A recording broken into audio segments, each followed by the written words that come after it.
그들이 다 성령의 충만함을 받고 성령이 말하게 하심을 따라 다른 언어들로 말하기를 시작하니라. 그때에 경건한 유대인들이 천하 각국으로부터 와서 예루살렘에 머물러 있더니 이 소리가 나매 큰 무리가 모여 각각 자기의 방언으로 제자들이 말하는 것을 듣고 소동하여 다 놀라 신기하게 여겨 이르되, 보라, 이 말하는 사람들이 다 갈릴리 사람이 아니냐? 우리가 우리 각 사람이 난 곳 방언으로 듣게 되는 것이 어찌 됨이냐? 우리는 바데인과 메데인과 엘람인과 또 메소포타미아, 유대와 갑바도기아, 본도와 아시아, 부르기아와 밤빌리아, 애굽과 및 구레네에 가까운 리비아, 여러 지방에 사는 사람들과 로마로부터 온 나그네, 곧 유대인과 유대교에 들어온 사람들과 그레데인과 아라비아인들이라. 우리가 다 우리의 각 언어로 하나님의 큰 일을 말함을 듣는도다 하고 다 놀라며 당황하여 서로 이르되, 이 어찌 된 일이냐 하며, 또 어떤 이들은 조롱하여 이르되 그들이 새 술에 취하였다 하더라. 살아계신 하나님의 말씀입니다.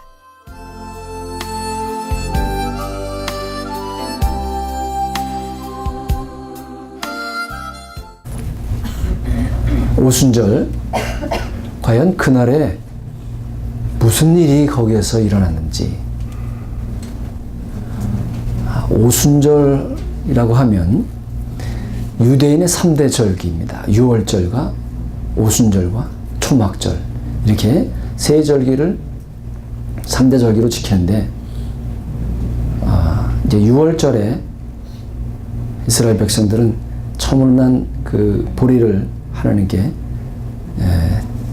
떡으로 만들어서 제사를 지내고, 그리고 나서 49일이 지나는 동안 이제 밀이 자라게 됩니다.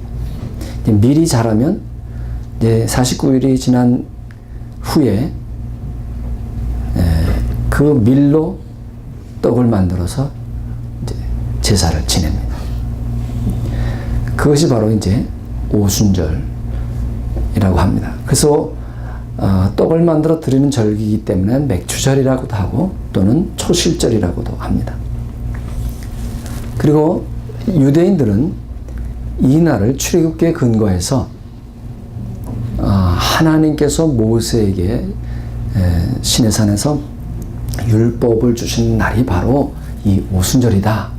그래서 오순절을 아주 중요한 절기로 유대인들은 지키고 있습니다. 그런데 유대인들이 지키는 이 3대 절기인 오순절이 오늘날 우리 기독교인들에게 왜 중요하냐 겁니다. 그날에 무슨 일이 일어났길래 왜 이렇게 우리에게 중요한가. 그런데 사실 오늘 중요한지도 모르고, 오늘 무슨 날인데 목사님이 이렇게 중요하다 그럴까, 이제 그렇게 오신 분들도 많이 있을 줄로 압니다. 그래서 저는 이 기독교에 있어 오늘을 저는 3대 절기 중에 하나라, 이렇게 아주 큰 명절이라 말씀을 드리고 싶습니다.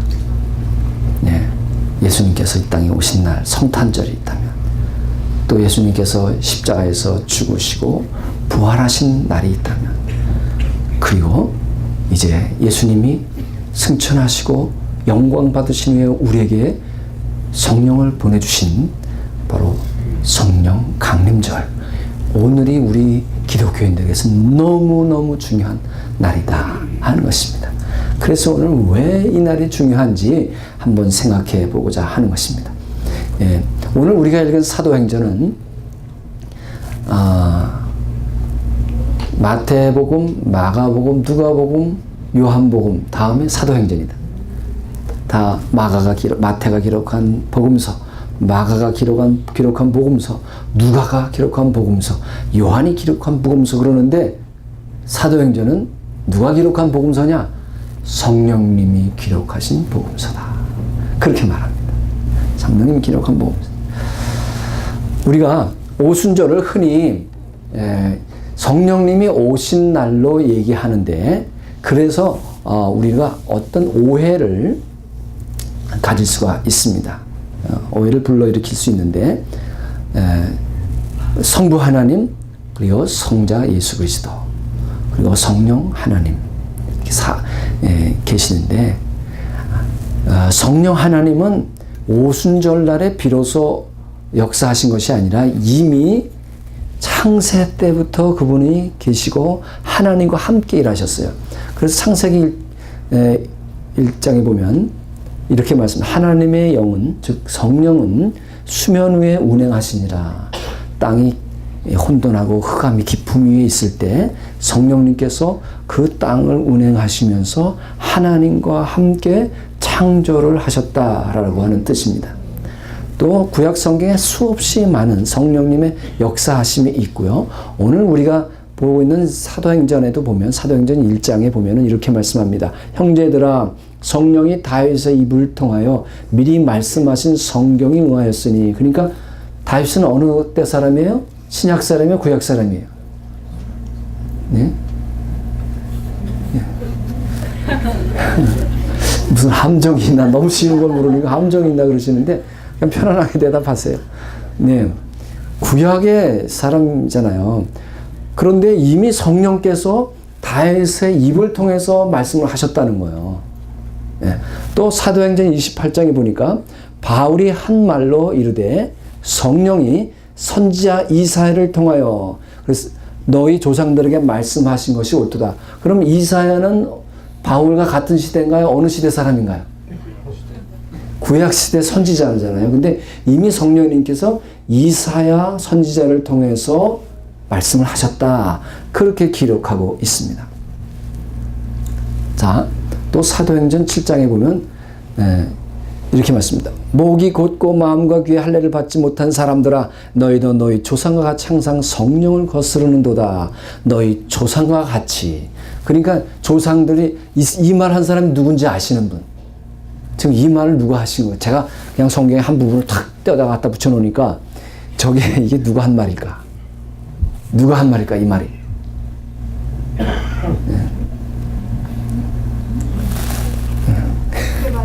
네, 스데반입니다. 그래요. 당첨. 스데반이 지금 이 돌로 맞아 죽기 전에 이제 이렇게 하는데, 이미 이스라엘 스데반 이전의 조상들이 성령을 거역하고 있었구나 하는 것을 이 성경이 기록하는 것을 볼 때 이미 성령님은 조상 때부터 역사하고 계셨다라고 하는 것을 우리가 알 수가 있습니다. 자, 성경에는 성령님이 임하신 사건이 2번 나옵니다. 그러니까 이렇게 성령님이 역사하고 일하시고 능력으로 함께 하셨는데, 그런데 성령이 임하셨다라고 하는 사건이 2번 나온단 말이에요. 그 첫 번째는 예수님께서 세례를 받으실 때, 누구한테? 세례 요한에게 세례를 받으실 때에 성령이 무엇같이 임하셨어요? 비둘기 같은 형상으로 임하셨어요. 그리고 소리가 들리기를 이는 내 사랑하는 자요, 내가 기뻐하는 자로다 하는 음성이 하늘로부터 들려왔습니다. 이것이 이제 첫 번째 성령님이 임하신 사건이에요. 그렇다고 해서 임하셨는데 그전에는 성령님이 역사 안 하셨느냐? 역사하셨단 말이에요.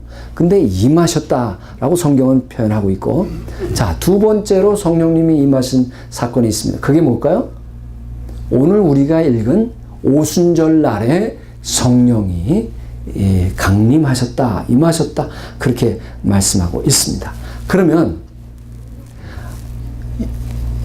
성령님이 이미 오셔서 사람들 가운데서 역사하고 계셨고, 또 성령님이 예수님이 세례를 받으실 때 임하시고 또 오순절날에 임하신 거하고 무슨 차이가 있느냐 하는 겁니다. 우리는 여기서 이거 2가지를 잘 구분할 수 있어야 하는 것입니다. 성령님께서 오순절에, 즉 예수님께서 세례 받으실 때 그리고 또 오순절에 임하시기 이전에 성령님은 강력하게 역사하시고 있었습니다. 그러면 그때와 예수님이 오순절날 세례받을 때 임하신 것과 성령님이 오순절날에 임하신 때와 무슨 차이가 있는고 하니, 오순절 이후에는, 오순절날에는 성령이 능력으로만 역사하신 것이 아니라 인격적으로 임하셨다라고 하는 것입니다. 예, 그게 차이가 있다. 능력으로 역사하신 거하고 그러면 인격으로 임하신 거하고 무슨 차이가 있나, 여러분이 혹시 잘 이해가 안 되실 수 있는데, 예, 잘 생각하시기 바랍니다. 예, 더 이상은 저도 설명할 수가. 성경에 보면요, 체험으로 우리가 경험하는 것이, 알 수 있는 것이 있고, 그리고 계시로 믿어야 되는, 받아들여야 되는 게 있다고 그랬죠. 그러니까 이 오순절의 성령 강림은 두 가지 답니다. 이 제자들과 120명의 제자들이 그 마가의 다락방에서 성령님이 강림하신 것을 바람 같은 소리가 임하고 불의 혀 같은 것이 각 사람 위에, 혀 같은 것이 각 사람 위에 임하여 있는 것을 체험했단 말이에요. 예. 그렇게 체험으로 우리가 알 수 있는 것과, 그리고 그때 바로 성령님께서 우리에게 임하셨다, 인격적으로 임하셨다라고 하는 것은 또한 계시일 수 있단 말이에요. 계시는 설명해 보세요, 증명해 보세요, 할 수 없다. 그런 것은 성경에 너무너무나 많아요. 그것은 어떻게 돼요? 받아들여야 된다 그랬죠. 받아들여. 예. 우리 일반 상식도 받아들여야 되는 게 많지, 꼭 다 증명할 수 있는 게 아니다 말이죠. 이 오순절 이전에는 그냥 성령의 능력으로만 역사하셨다면, 이후에는 그분이 능력과 함께 인격으로 우리에게 오셨다라고 하는 차이입니다. 자, 첫 번째 임재는 우리가 예수님이 세례받을 때 임했다고 그랬어요. 그러면 예수님이 왜 예수님에게 첫 번째 인격으로 임하시냐? 예수님은 모든 인간을 대표하는, 인간의 몸을 입으신 하나님이시단 말이에요. 그런데 그분에게 처음으로 인격으로 임하셨어요. 그래서 마태복음 3장에 예수께서 대답하여 이르시되, 이거 말고 누가복음 3장, 이게 왜 벌써부터 나왔어 이게?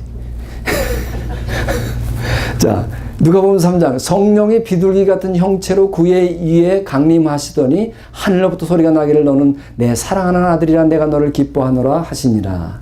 그래서 이게 세례 받으실 때에 성령이 비둘기 같은 형체로 임하시면서 하늘에서 들린 소리입니다. 예. 여러분, 예수님이 세례를 받으셨는데, 세례를 받으신, 어떤 세례를 받았냐? 요한의 세례를 받았습니다. 요한의 세례는 회개의 세례입니다. 회개의 세례. 예. 그래서 왜 그러면 예수님께서 이 세례를 받으셔야 되는 이유가 뭐냐? 회개의 세례라는 것은 죄인이, 죄 있는 사람이 회개하는 마음으로, 그 죄를 씻는 마음으로 받는 것이 세례인데, 회개 세례인데, 예수님이 죄가 없으시면 왜 이것을 받아야 되느냐 말이에요.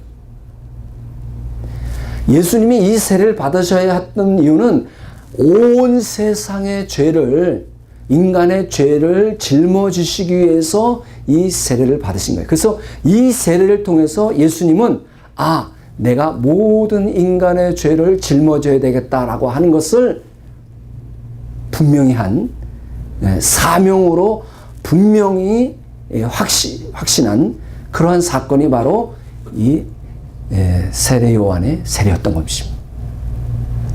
그러니까 이 세례 요한의 세례를 받으면서 예수님은 내가 세상 죄를 지리라 라고 하는 것이, 이것이 하나님이 내게 주신 사명임을 확실히 한 사건이었다라고 하는 것입니다. 그렇습니다. 예수님이 십자가에서 구속하심으로 모든 인간이 하나님과 화목하게 됐어요. 그래서 예수님을 가리켜서 이사야서에 보니까 이렇게 말씀합니다. 예. 이는 한 아기가 우리에게 낳고 한 아들을 우리에게 주신 바 되었는데, 그의 어깨는 정사를 메었고 그의 이름은 기모자라, 모사라, 선능하신 하나님이라, 영존하신 아버지라, 평강의 왕이라 할 것입니다. 누구를 대하여 하신 말씀입니까? 예수님에 대해서 하신 말씀이란 말이에요. 예수님이 평강의 왕이다. 왜 평강의 왕이라 부르냐면 예수님이 모든 인간의 죄를 대속하심으로 하나님과 우리 인간이 화목하게 화평하게 하셨습니다. 그러니까 예수 그리스도의 말씀을 듣지 않고서는 절대로 우리 인간은 하나님과 화평할 수가 없고 이 세상에 온 지구상에 예수님이 아니고서는 도무지 평화가 있을 수 없다라고 하는 것입니다. 그래서 예수님께서 십자가를 지시고 또 그 전에 세례를 받으신 목적이 그래서 마태복음 3장 우리 앞에 잠깐만 마태복음 3장에 이렇게 말씀 예수께서 대답하여 이르시되 이제 허락하라 우리가 이와 같이 하여 모든 일을 이루는 것이 합당하니라. 이게 누구한테 하신 말씀은 예수님이 세례 요한에게 이 말을 한 거예요. 왜냐하면 예수님께서 세례 요한 앞에 세례를 받으러 딱 나오니까 무슨 일이 있었냐면 세례 요한이 눈이 열려서 예수님 위에 성령이 비둘기같이 임하는 것을 본 거예요. 그 순간 세례 요한은 이미 이분이 바로 그분이가 우리가 기다리는 그분이구나 라는 것을 알고 아니 제가 세례를 받아야지 어떻게 제가 주님이 나한테 세례를 받습니까? 할 수 없습니다. 그러니까 예수님이 허락해라. 이렇게 해야 하나님의 모든 의가 이루어진다. 그렇게 말씀해요. 예수님 십자가를 지셔야 하나님의 의가 이루어지게 된다는 그런 말씀입니다. 이것이 이제 첫 번째 예수님 세례 받을 때 임하신 성령이 임하신 사건이고 두 번째 임하신 사건은 바로 오늘 우리가 읽은 말씀 중에 나오는 오순절 날이었습니다. 오순절 날은 성령의 능력과 함께 인격적으로 임하셨다고 그랬어요.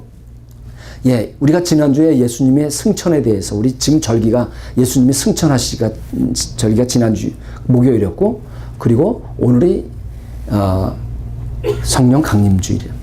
예수님께서 승천하시고 하나님 보좌의 우편에 앉으시고 성경에 영광을 받으시자 하나님의 약속하신 것, 즉 예수님께서 하나님이 약속하신 성령을 우리에게 보내주셨다. 이렇게 성경은 기록하고 있습니다. 그러므로 말미암아 성령님께서 이미 능력으로 역사하고 계셨지만 이제는 아예 인격체로 우리에게 임하시게 되었다라고 하는 것입니다.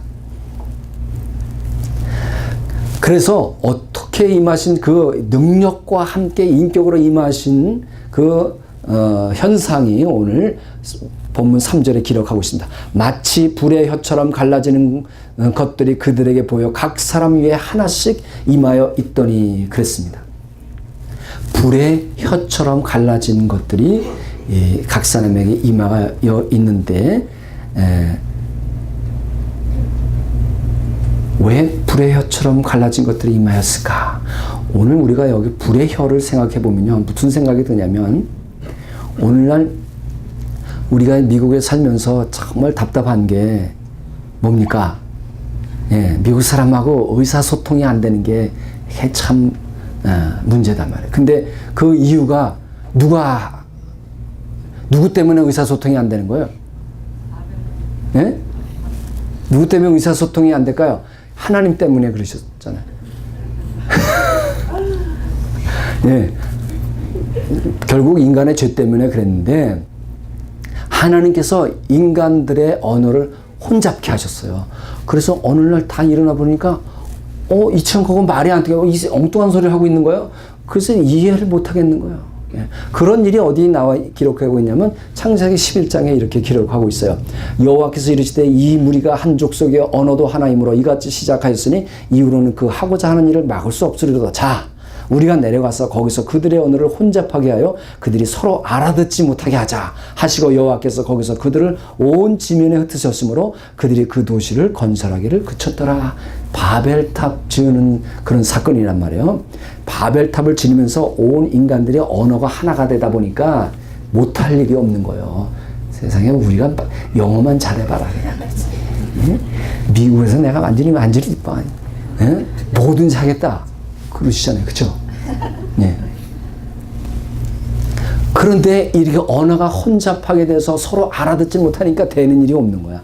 그래서 다 흩어지게 되고 각기 통하는 사람끼리 서로 이해가 되는 사람끼리 모인 게 우리 이해되는 사람끼리 모인 게 오늘 우리가 이렇게 모였잖아요. 그렇죠? 네.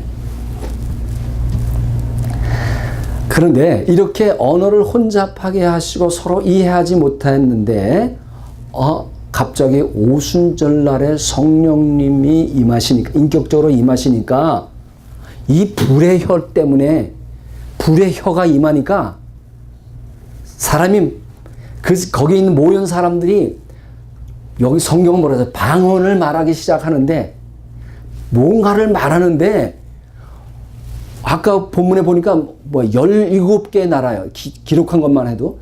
그러니까 지역만 해도. 그 각기 아프리카에서 온 사람, 저기 로마에서, 유럽에서, 그리고 지금 저 이라크, 터키 지역, 그리고 지금의 이란 지역, 각기 저기 다 기록하고 있어요, 거기에. 예, 당시는요, 이 사람들이 이렇게 흩어 살았는데, 유대인들이, 왜 유대인들이 흩어졌냐면, 기원전 6세기에 아수르 나라에 이제 이스라엘이 점령당하면서 그때부터 막 흩어져 살기 시작했어요. 예. 디스퍼전이라고 하면서, 또는 우리말로는 디아스포라라고. 그리고 바벨론에 또 포로가 되면서 다 흩어졌어요. 그래서 어디까지 유대인들이 살았냐? 아프리카요. 저 지금 리비아. 그리고 지금 이집트, 알렉산드리아 지역에는요, 지금 가보시면 아시지만, 그 당시에, 예수님 당시에 얼마나 많은 사람들이 살았느냐? 100만 명이 살았어요. 거기에. 그러니 지금 우리 한국 분들이 미국에 몇몇 어느서 100만 명 좀 더 살잖아요. 그렇죠? 한국 분들 숫자만큼 유대인들이 알렉산드리아와 그 북아프리카에 100만 명이 살았어요. 그래서 어느 동네는 완전 다 유대인만 살았어요. 네, 기록에 의하면. 그런데 이렇게 각기 나라 말을 하는 사람들이 왔단 말이에요. 네? 각기 나라 왔는데 무슨 말을 하니까 자기 나라 말로 다 알아듣게 되는 거예요. 이제 그런 것처럼 정말 이제 우리가 성령 안에 하나가 되면은요, 서로 혼잡게 되는 일이 없이 무슨 말을 하더라도 그냥 다 내 나라 말로 들리는 때가 오지 않을까 하는 그런 생각을 하면서요. 예. 오순절에 인격적으로 임하신 불의 혀같이 임하신 성령으로 말미암아 이렇게 서로 소통하게 되는, 이해하게 되는 역사가 일어나게 된 것입니다. 이것은 뭐냐? 바로 예수 그리스도께서 영광 받으시고 성령을 보내주심으로 말미암아 정말 인간의 죄가, 바벨탑의 인간의 죄가 다 깨끗하게 씻김 받았음을 우리에게 강력하게 증거하는 그러한 사건인 것입니다. 자, 그래서 이제 이 오순절 성령 임재하신 이후에 성령을 받은 모든 그리스도인들은 더 이상 개인이 아니에요. 한 개인이 아니에요. 이제는 우리는 개별성에서 벗어나서 그리스도의 몸이 되었다라고 성경은 말씀하고 있어요. 성령께서 임하시면 이제 더 이상 우리는 개별적인 혼자가 아니라 우리가 서로 지체가 되어 그리스도의 몸을, 예수 그리스도의 몸의 지체가 되었다. 이렇게 성경은 말씀하고 있는 것입니다. 그래서 고린도서 12장에 보니까 우리가 유대인이나 헬라인이나 종이나 자유자나 다 한 성령으로 세례를 받아 한 몸이 되었고 또 다 한 성령을 마시게 하셨느니라 그랬습니다. 그렇습니다. 우리가 성령 받은 그리스도인이라면 성령 받지 않은 그리스도인이 있을 수 있을까요? 아이고 저는 성령 안 받았는데요. 혹시 이러시는 분이 저는 그리스도인데 성령 받지 않았어요. 그러시는 분이시면 이걸 착각하고 있는 겁니다. 모든 그리스도인은 성령이 아니고서는 그리스도인이 될 수가 없습니다. 성경에 분명히 기록하기 누구든지 성령이 아니고서는 예수를 그리스도라 주라 할 수 없느니라 그랬거든요. 그러니까 그리스도인들은 다 성령 받은 거예요. 네. 성령 안 받았다 그런 것은 아직까지 그리스도인이 아닌 거예요. 거듭나지 않은 거예요. 예수 그리스도의 생명이 그 안에 없는 거예요. 예. 그러니까 이제 그리스도인이 됐다면 다 그리스도의 몸이 된 거예요. 예. 그리스도인. 제가 자식을 키우면서도 보니까요. 예. 부모께 효도하는 게 뭐냐? 형제끼리 화목하고 정말 친하고 하나 되는 모습이 그냥 다른 거 못해도 그게 정말 보기가 좋더라고요. 마음이 좋고.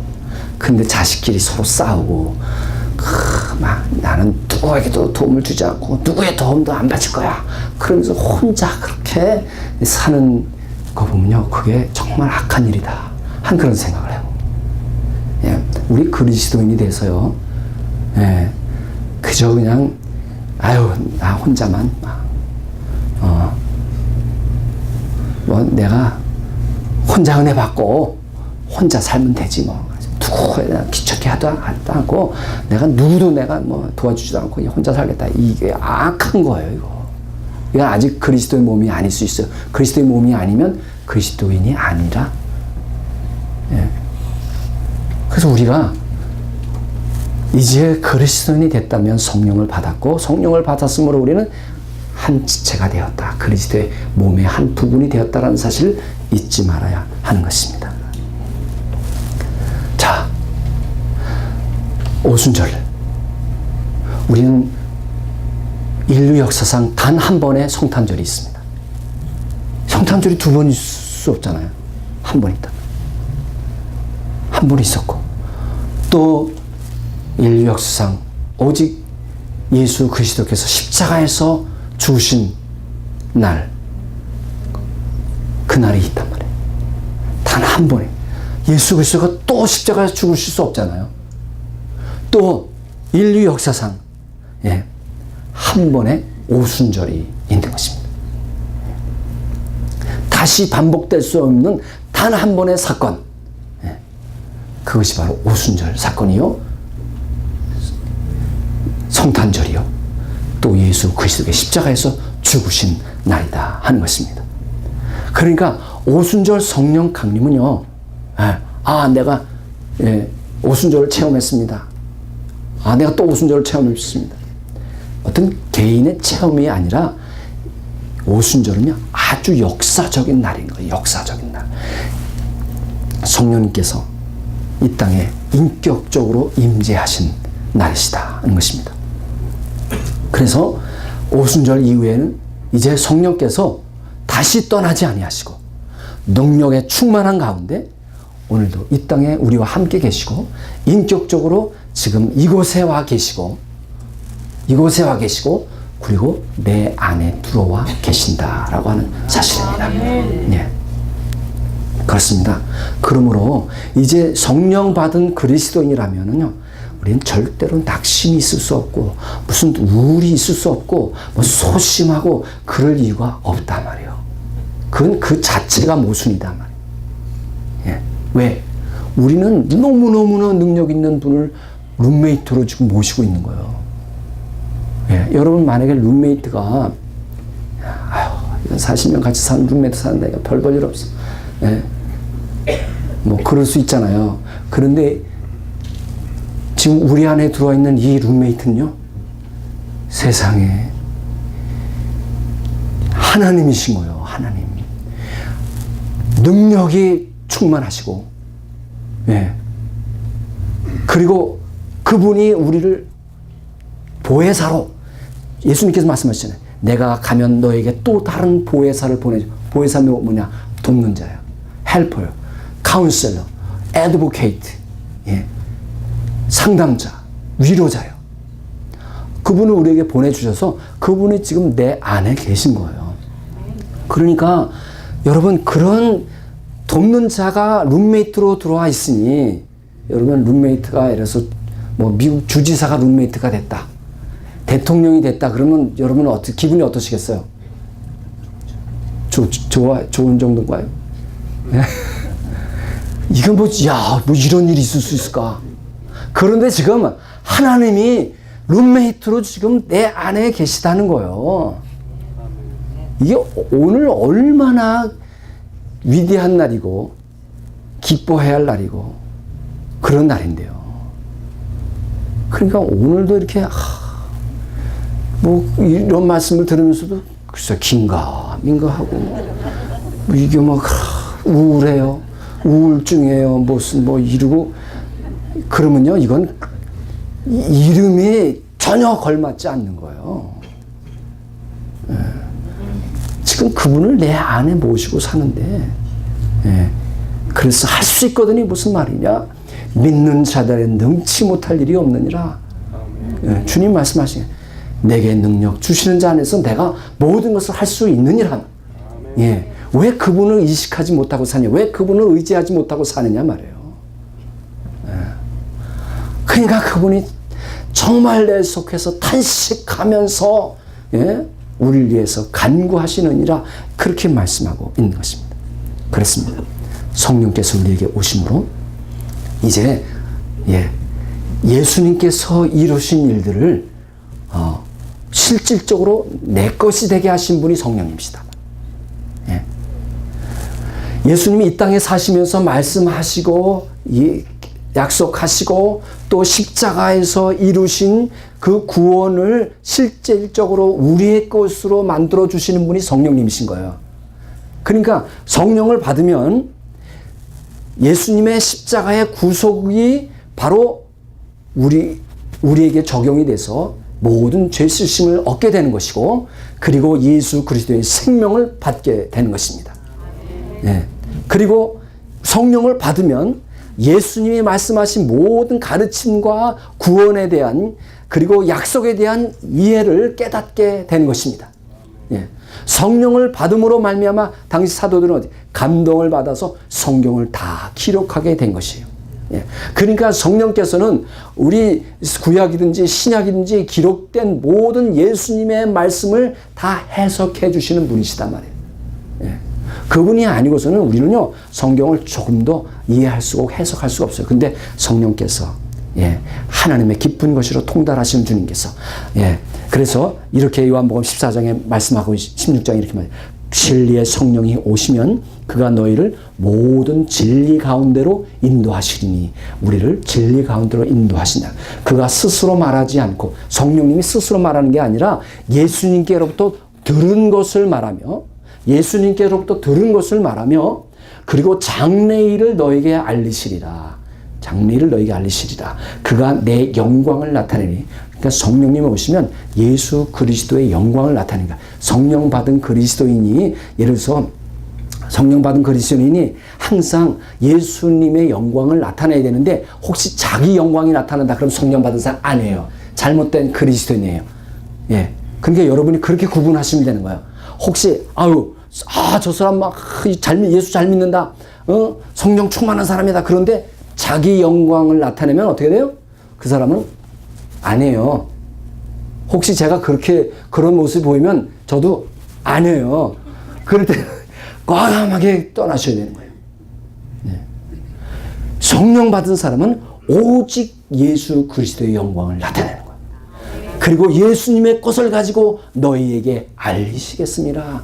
예수님 말씀하신 것, 예수님 약속하신 것을 우리에게 깨닫게 하시고 생각나게 하시고 또 이해하게 하시는 것입니다.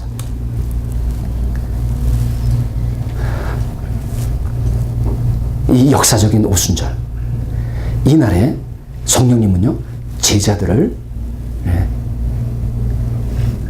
몸을 성육신 하셨어요. 이게 무슨 뜻이냐?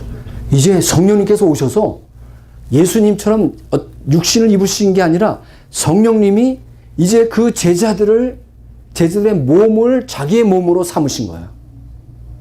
그리고 그 제자들을 예수 그리스도의 편지가 되게 하신 거예요. 마찬가지 오늘날 성령님은 우리에게 임하셔서 우리를 당신의 몸으로, 성령님의 몸으로 삼으신 거예요. 우리의 몸으로 성령님이 성육신 하셨고, 마찬가지로 우리는 성령 받음으로 말미암아 예수 그리스도의 또 다른 몸이 된 거예요. 그리고 예수 그리스도의 편지가 된 것입니다. 그러므로 우리는 예수님께서 성령으로 말미암아 십자가에서 죽으시고 그 몸을 찢으신 빵으로 부어지는 포도주로 우리에게 주셔서 우리에게 생명을 주신 것처럼, 오늘 예수님께서는 우리 몸으로 성육신 하셔서 성령과 함께 이제는 우리가 우리 몸을 우리 몸을 예수님처럼 찢겨지는 빵으로 그리고 부어지는 포도주로 다른 사람들을 위해서 나눠주고 먹여주기를 원하신다는 것입니다. 그것을 사도 바울은 이러한 삶을 하나님 받으실 만한 영적인 예배라. 그러므로 형제 자매들아 내가 하나님의 모든 자비하심으로 너희를 권하노니 너희 몸을 하나님이 기뻐하시는 거룩한 산 제물로 드리라. 이것이 너희가 드릴 영적인 예배니라, 영적인 삶이니라. 그렇게 말씀하고 있는 것입니다.